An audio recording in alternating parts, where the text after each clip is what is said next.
بچہ جب پیدا ہوتا ہے تو پیدائش کے بعد سب سے پہلا جو کام کیا جاتا ہے، اس کے دائیں کان میں اذان دی جاتی ہے، بائیں کان میں کیا کہی جاتی ہے؟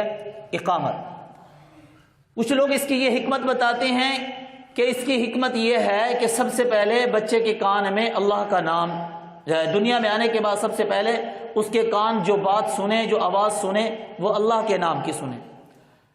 لیکن یہ معقول وجہ نہیں ہے، یہ معقول حکمت نہیں ہے۔ اگرچہ یہ حکمت ہے لیکن یہ معقول نہیں ہے جو عقل کو لگے، ہے تو حکم، لیکن اس کی ایک اور حکمت ہے جو عقل کو لگتی ہے۔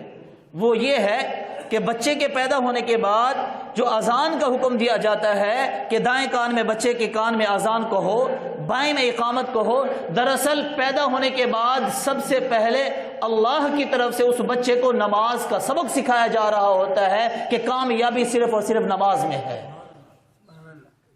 کیونکہ اگر اللہ کا نام اس کے کان میں دینا مقصود ہوتا تو اذان کہنے کی کیا ضرورت تھی، اقامت کہنے کی کیا ضرورت تھی؟ خالی کہہ دیتے، منہ کو کان میں لگا کے اللہ اللہ اللہ کہہ دیتے، اللہ کا نام آ جاتا۔ پوری اذان کہی جاتی ہے، پوری اقامت کہی جاتی ہے، تو پیدا ہونے کے بعد درس دیا جاتا ہے کہ سب سے اہم کام جو تیری زندگی کا حصہ ہے وہ نماز ہونا چاہیے۔ اور اس کی تائید قرآن پاک سے بھی ملتی ہے۔ عیسیٰ علیہ السلام کی ولادت ہوئی، سورۃ مریم کے اندر واقعہ ہے، اللہ نے بغیر باپ کے عیسیٰ علیہ السلام کو معجزانہ طور پر پیدا کیا۔ جب مریم علیہ السلام کے ہاں حضرت عیسیٰ علیہ السلام کا تولد ہوا تو بڑی پریشان ہوئی کہ قوم مجھ سے پوچھے گی تو میں قوم کو کیا کہوں گی؟ تو اللہ تبارک و تعالیٰ نے فرمایا کہ آپ کو کہنے کی ضرورت نہیں ہے، فاشارت الیہ، آپ صرف بچے کی طرف اشارہ کر دینا، یہ خود ہی جو ہے نا بولے گا۔ مریم علیہ السلام حیران تھی، کیف نکلم من کان فی المہد صبیا۔ تو قوم نے جب حضرت مریم سے پوچھا کہ بھئی یہ بچہ کیسے بغیر باپ کے پیدا ہو گیا، تانے دینے لگے، برا بھلا کہنے لگے۔ مریم علیہ السلام نے بچے کی طرف اشارہ کیا تو انہوں نے کہا کیف نکلم من کان فی المہد صبیا، تیرے گود میں جو بچہ ہے یہ کیسے بھلا بات کرے گا؟ اتنے میں عیسیٰ علیہ السلام بولے، اللہ تعالیٰ نے قوت گویائی عطا فرمائی۔ تو عیسیٰ علیہ السلام نے فرمایا قال انی عبد اللہ آتانی الکتاب وجعلنی نبیا وجعلنی مبارکا اینما کنت واوصانی بالصلاۃ۔ نماز کا کہا، نماز کا پہلے نمبر پہ اپنا تعارف کرایا، میں اللہ کا بندہ ہوں، میں اللہ کا بندہ ہوں، اللہ نے مجھے نبی بنایا، اور جب کہا اللہ نے مجھے وصیت دی واوصانی بالصلاۃ، نماز کی۔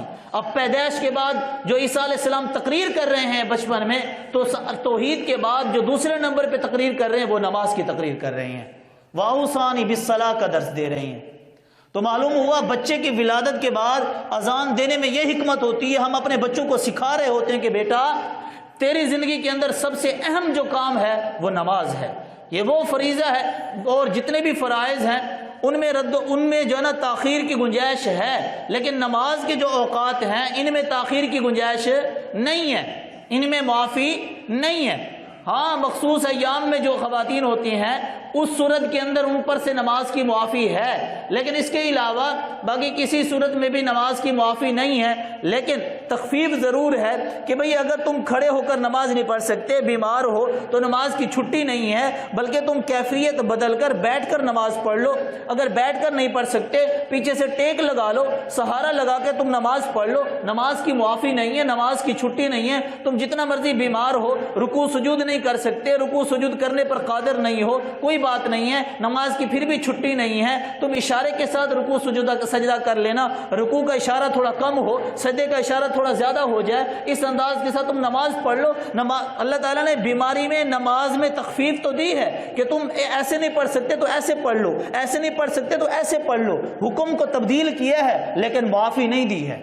ہمیں تھوڑا سا سر درد ہوتا ہے، تھوڑا سا بخار ہوتا ہے، ہم کہتے ہیں کہ نماز آج میری طبیعت خراب ہے، میں نماز نہیں پڑھوں گا۔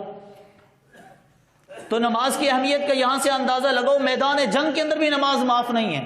دشمن سامنے کھڑا ہے، تلواریں ٹکرا رہی آپس کے اندر، اللہ نے اس وقت بھی کہا کہ تم صلاۃ خوف پڑھو، یعنی کہ دشمن کے ہوتے ہوئے بھی اللہ نے یہ نہیں کہا کہ بھی تم جو ہے نا اب نماز چھوڑ دو، پہلے دشمن سے لڑ دو اس کے بعد پڑھ لینا، نہیں، اللہ نے فرمایا قرآن پاک میں صلاۃ الخوف کا طریقہ بتا دیا اللہ تعالیٰ نے کہ اس انداز سے تم خوف کی نماز پڑھ لو۔ نماز پڑھنی ہے ہر حال کے اندر، طریقہ میں بدل دوں گا لیکن نماز کی چھٹی نہیں ہے۔